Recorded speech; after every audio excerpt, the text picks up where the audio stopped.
Pakistan peoples party USA के ज़ेर एहतमाम party के बानी चेयरमैन व साबिक़ वज़ीर-ए-आज़म ज़ुल्फ़िकार अली भुट्टो की 45वीं बरसी न्यूयॉर्क में मनाई गई और कहा गया कि 45 बरस के बाद सुप्रीम कोर्ट के इस एतराफ़ का खैर मक़दम करते हैं कि भुट्टो केस का ट्रायल फेयर नहीं था।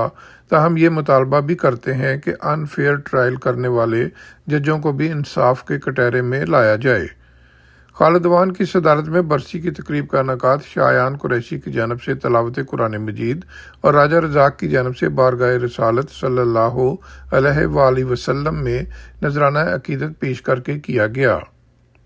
राजा असद परवेज़ ने निज़ामत के फ़राइज़ अंजाम दिए, जबकि सूफ़ी मुश्ताक अहमद कम्बो ने ज़ुल्फ़िकार अली भुट्टो की रूह के इसाले सवाब के लिए फ़ातिह ख़ानी और खुसूसी दुआ करवाई।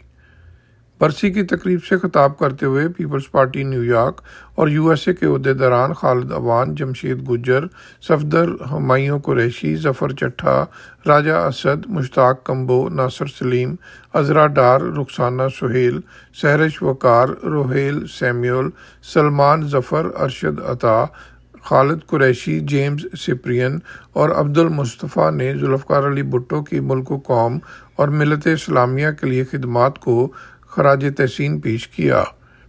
उनका कहना था कि सुप्रीम कोर्ट के फैसले ने साबित कर दिया है कि भुट्टो का कत्ल एक अदालती कत्ल था। उन्होंने तस्लीम किया कि शहीद ज़ुल्फ़िकार अली भुट्टो को इंसाफ नहीं मिला, यानी एक बेगुनाह आदमी को इस दुनिया से भेज दिया, उसकी जान ले ली गई। बड़ी मेहरबानी उनकी इतना भी कहने की।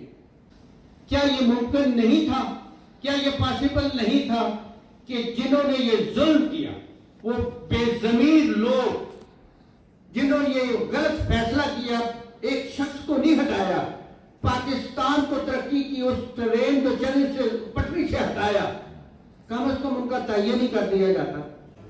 और आज ये अदालतें, ये लोग ये कह रहे हैं भुट्टो साहब से ज्यादती है। अगर उस वक्त सोशल मीडिया आजाद होता तो लोगों को पता चलता, पूरी दुनिया को पता चलता, जैसे पूरी दुनिया भुट्टो साहब को जानती है, कुछ लोगों के लिए, मुसलमानों के लिए क्या किया है। फिर इन लोगों को पता चलता कि पाकिस्तान में क्या हो रहा है, क्या हुआ है और किस शख्सियत को मार दिया गया है। आज देखें, जो जुडिशरी 45 साल के बाद इस चीज पर आज पहुंची है, जो कायदे अवाम के साथ हुआ वो जुल्म हुआ, उनको वो एक मौका नहीं दिया गया था कि वो अपना एक फिर ट्रायल मिले।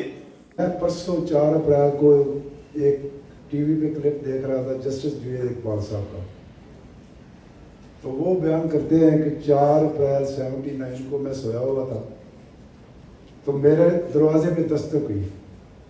ख्वाब में मैंने देखा कि कोई दस्तक दे के अंदर आ रहा है, तो मैं उठ के बैठ गया। चादर मैंने ऊपर ली हुई थी, तो मेरे से चादर ऊपर से खींची और मैंने क्या देखा, भुट्टो साहब खड़े हैं। भुट्टो साहब ने मुझे इतना बोला कि जस्टिस जुनैद इकबाल, तुम्हारे जालिम कुलीगों ने मुझे मार दिया।